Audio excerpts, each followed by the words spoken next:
जय श्री कृष्णा, राधे राधे। आज की कहानी जो मैं आपको सुनाने जा रही हूँ, यह कहानी बहुत ही ज्ञानवर्धक कहानी है।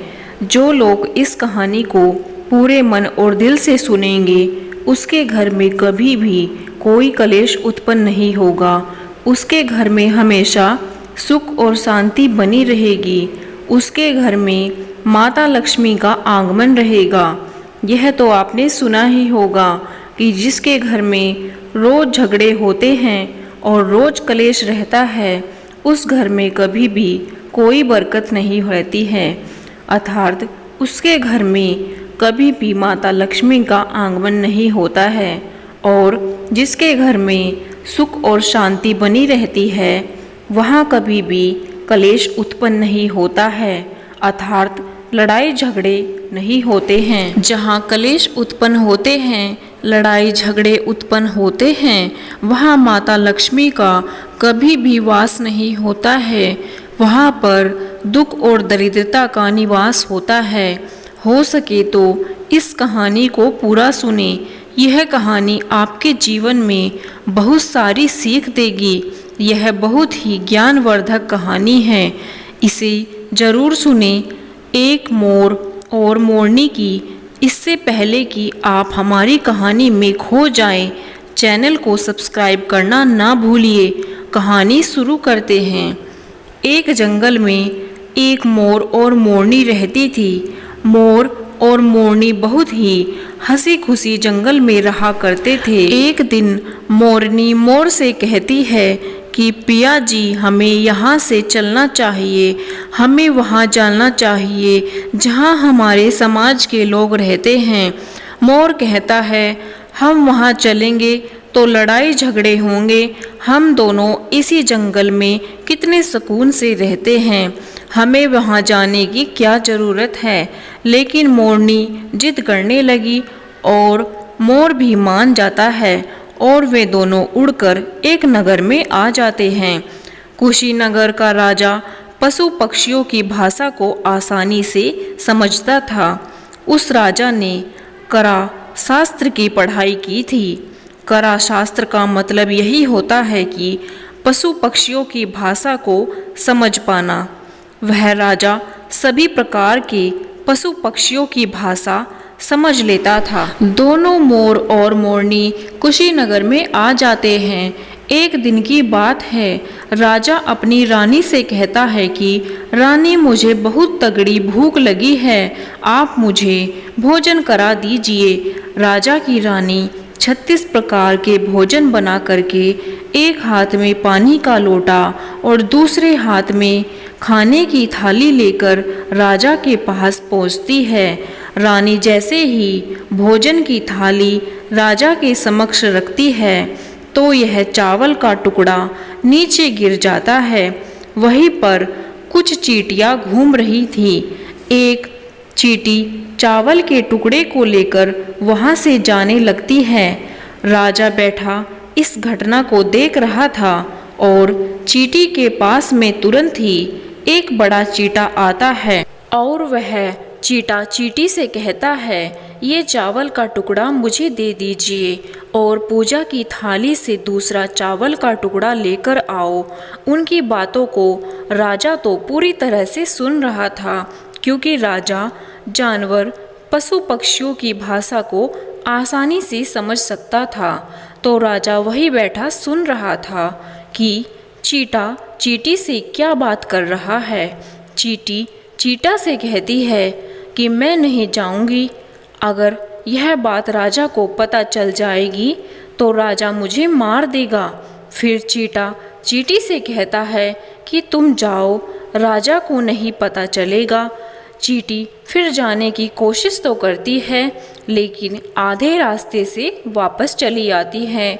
चींटा से कहती है, नहीं, मैं नहीं जाऊंगी। हो सकता है तो राजा को पता चल जाए और मुझे राजा मार देगा। उन दोनों को देख रहा था राजा। तो चींटा को इस बात का भान हो जाता है कि राजा हमारी बात को समझ रहा है। फिर से कहता है कि देखो, लगता है राजा हमारी बात को समझ रहा है। राजा ने हमारी बातों को सुन लिया है, इसलिए वह भी देख रहा था। चींटी चीटा से कहती है, अगर राजा ने हमारी बातों को सुन लिया, अगर यह बात राजा को किसी को बताएगा तो उसी समय पत्थर का बन जाएगा। राजा चीटा और चींटी की बात को बखूबी सुन लेता है और समझ लेता है। राजा इस बात को सुनकर हंसने लगा, जैसे कि राजा को हंसी आती है। उधर राजा की रानी रसोई से बाहर आती है। वह जैसे ही रसोई से बाहर निकलती है, उसे राजा हंसता हुआ दिखाई देता है। रानी राजा को हंसते हुए देखकर सोचने लगती है कि शायद मुझसे कोई गलती हुई है, इसलिए राजा साहब हंस रहे हैं।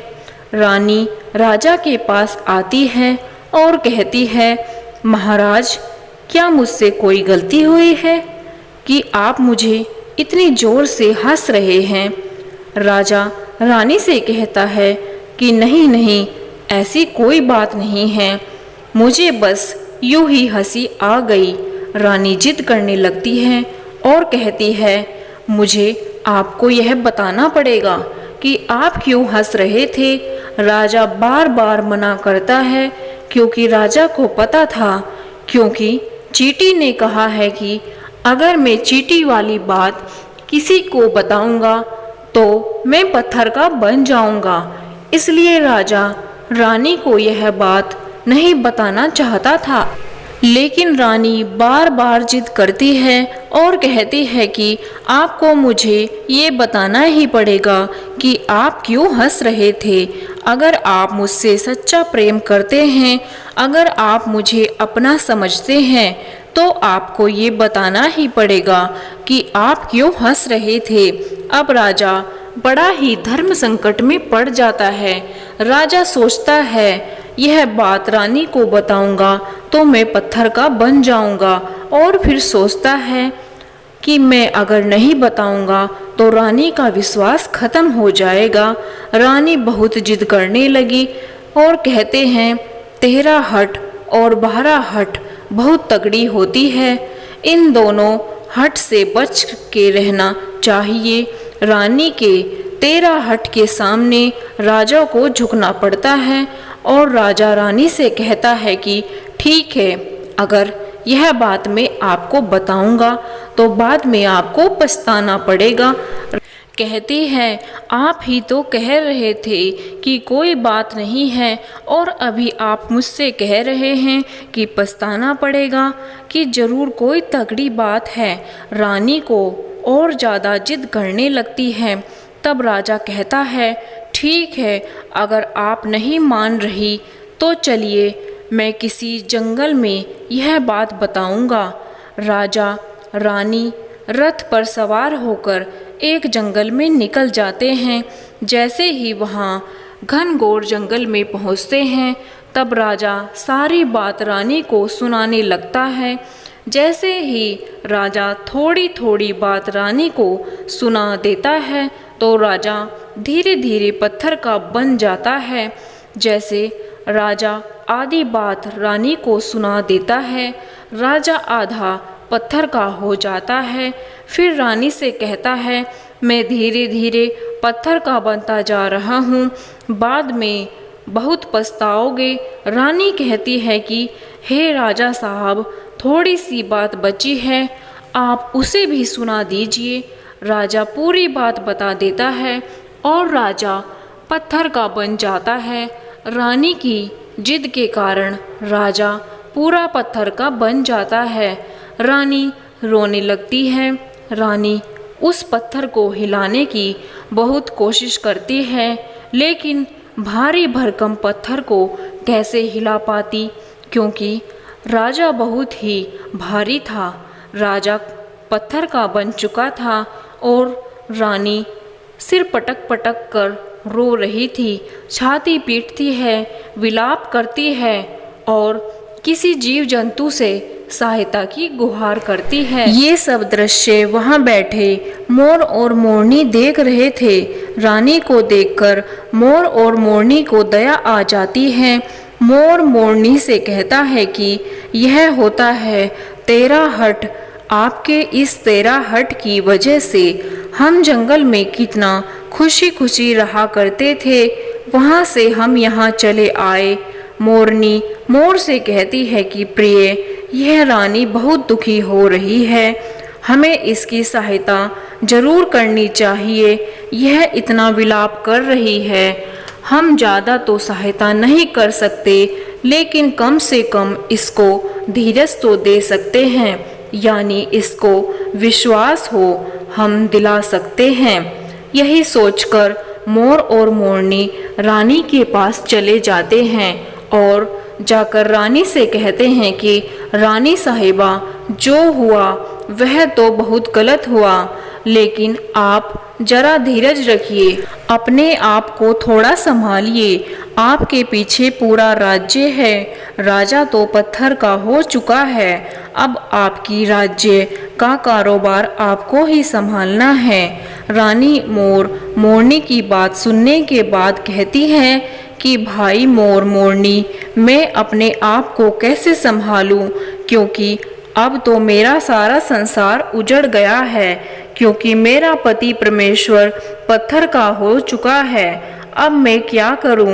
रानी की यह बात सुनते ही उधर मोरनी के मुख से निकल जाता है कि राजा पत्थर के कैसे बन गए। तब वही बात रानी मोरनी को बताने लगती है और रानी भी धीरे धीरे होकर के पत्थर की बनती चली जाती है और राजा तो पत्थर का हो ही चुका था। जब वे दोनों पत्थर के हो जाते हैं, उधर मोर और मोरनी को चिंता सताने लगती है। उधर मोर और मोरनी बहुत ही दुखी हो जाते हैं और मोरनी को यह चिंता सताने लगती है कि अभी हम पर भारी संकट आ सकता है। मोर और मोरनी को यह बात सताने लगती है कि हम भी पत्थर के कहीं तो बन न जाए, क्योंकि राजा भी उसी चींटी वाली बात से पत्थर का हो चुका है और रानी भी उसी चींटी वाली बात से पत्थर की बन चुकी है।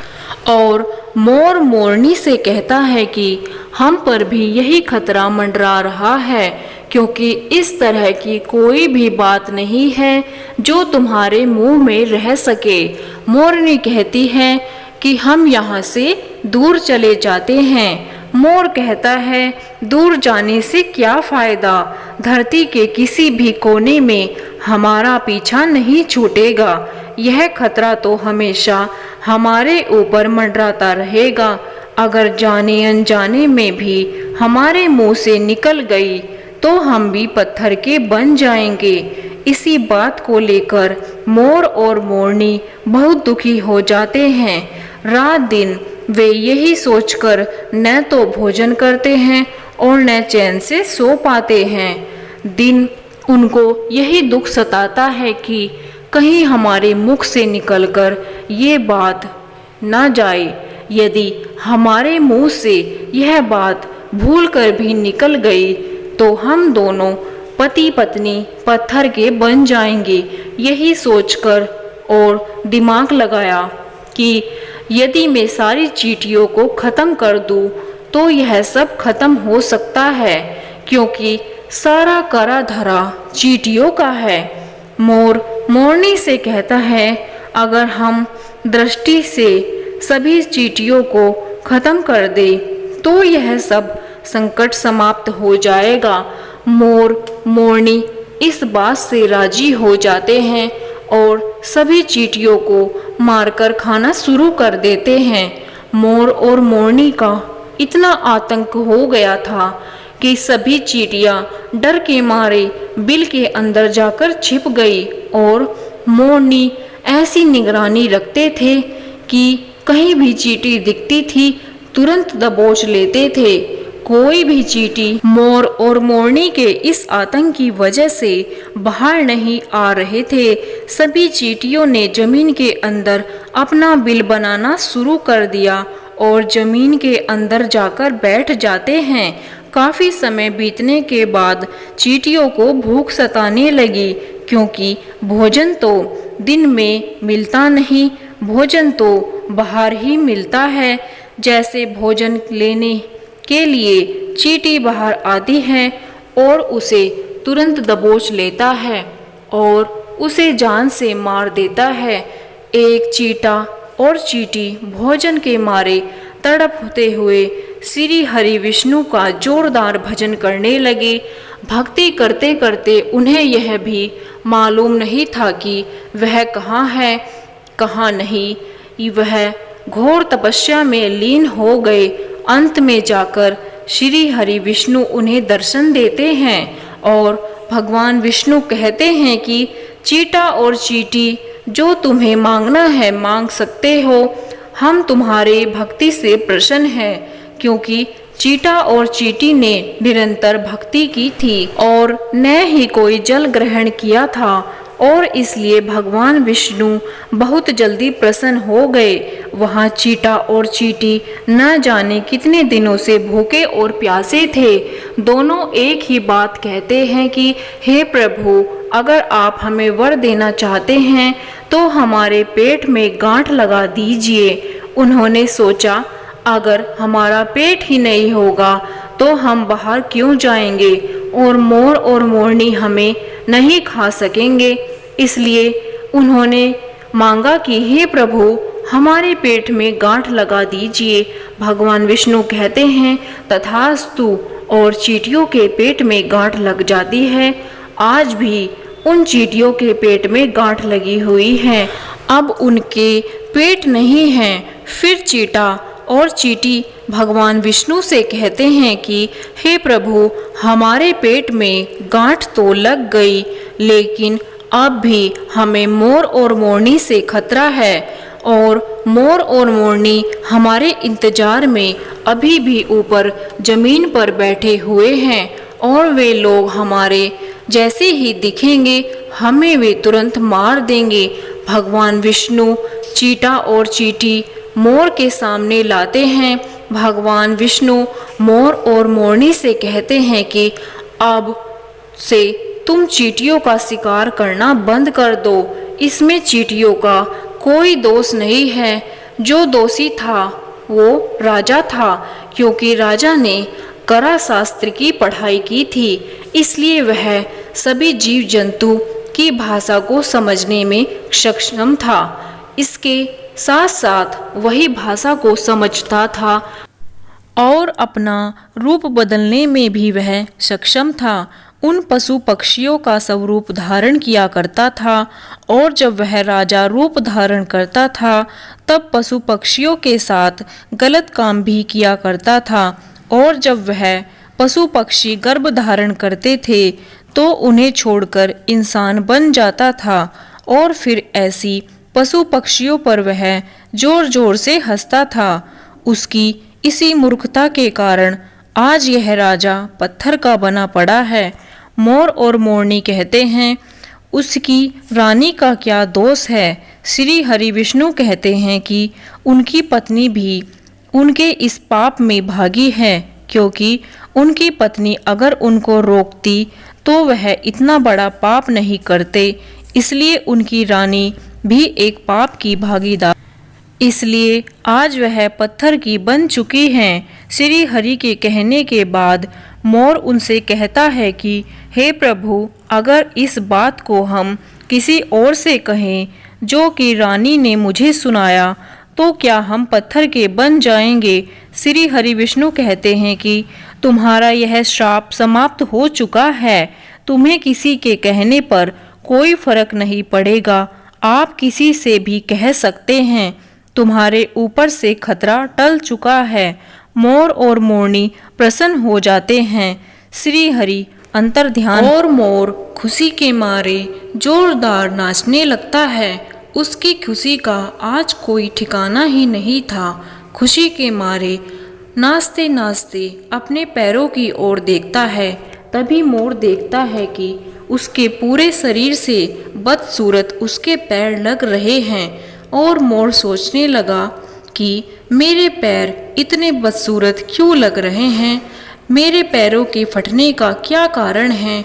मोर के पैर के फटने का कारण चींटी का खाना था, क्योंकि उसमें बहुत सारी चींटियां मारकर खाई थी और मोरनी ने भी खाई थी, इसलिए उसके पैर फट गए।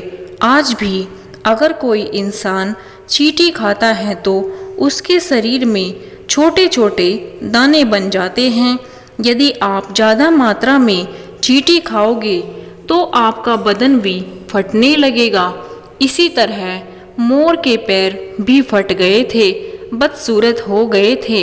इसलिए मोर अपने पैरों को देखकर जोर जोर से रोने लगा। मोरनी कहती है, धीरज रखिए, जो होना था वह तो हो गया, अब रोने से क्या होगा। और मोर जोर जोर से रोने लगता है। इसलिए मोरनी उसके आंसुओं को बहुत नीचे गिरने से रोकती है, लेकिन मोरनी रोक ही नहीं पाती है। लेकिन वह उसके आंसुओं को उठाने की बहुत कोशिश करती है, लेकिन वे आंसू सीधे उसके मुख में चले जाते हैं। इस तरीके से बार बार मोरनी मोर के आंसुओं को रोकती है और मोर नाचता है और खूब जोर जोर से रोता है। मोर के आंसू देखकर, मोरनी के प्यार को देखकर भगवान श्री हरि फिर से दर्शन देते हैं। मोर और मोरनी को आशीर्वाद देते हैं और कहते हैं कि तुम्हारा प्रेम ऐसे ही सदा बना रहे।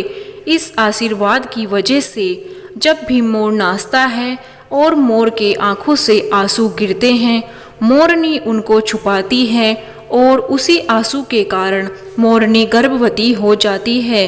भगवान श्री हरि मोरनी को आशीर्वाद देते हैं और कहते हैं, तुम धन्य हो। एक ऐसा समय भी आएगा कि तुम्हारे पंखों को मुकुट बनाकर धारण करेंगे। इसलिए कहते हैं कि जब श्री कृष्ण के रूप में श्री हरि धरती पर आते हैं तो मोर मुकुट के साथ आए थे। जय श्री कृष्णा, राधे राधे। ज्ञान कथा सार का ये वीडियो आपको कैसा लगा हमें कमेंट बॉक्स में ज़रूर बताइए।